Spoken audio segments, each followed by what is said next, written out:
Komitmen pemerintah Kabupaten Padang Pariaman dalam mengangkat potensi budaya, kesenian, dan kuliner lokal terus ditunjukkan melalui pencanangan program 100 Festival. Sosialisasi program tersebut digelar pada Rabu 11 Juni di Hall IKK Parit Malintang dan dibuka langsung oleh Bupati Padang Pariaman John Kennedy Aziz. Dalam sambutannya, Bupati John Kennedy Aziz menekankan pentingnya menggali dan mengembangkan kembali potensi lokal yang dimiliki setiap nagari dan korong di Kabupaten Padang Pariaman. Ia menambahkan bahwa selama ini pariwisata Sumatera Barat masih berfokus pada keindahan alam, sementara potensi budaya seni dan kuliner belum digarap maksimal.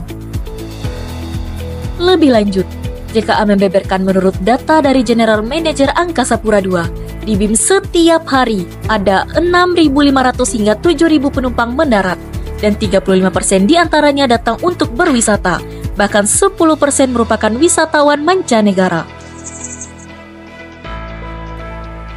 Bupati JKA menekankan pentingnya kolaborasi semua pihak untuk mewujudkan keberhasilan program ini. Berbagai kegiatan budaya seperti festival layang-layang, Bajulo-Julo, Batagak Gala, Batagak Kudo-Kudo, Batagak Rumah Gadang, Gasyang, Malamang, Juadah dan Tulak Bala, Silek, Ulu Ambek, dan lain sebagainya direncanakan menjadi bagian dan rangkaian festival di masing-masing nagari.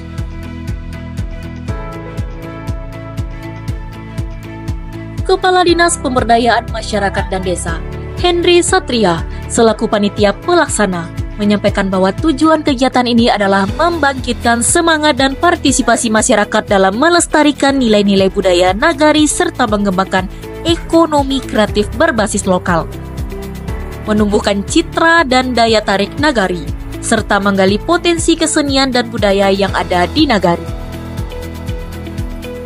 Tim Liputan Padang Pariaman TV melaporkan.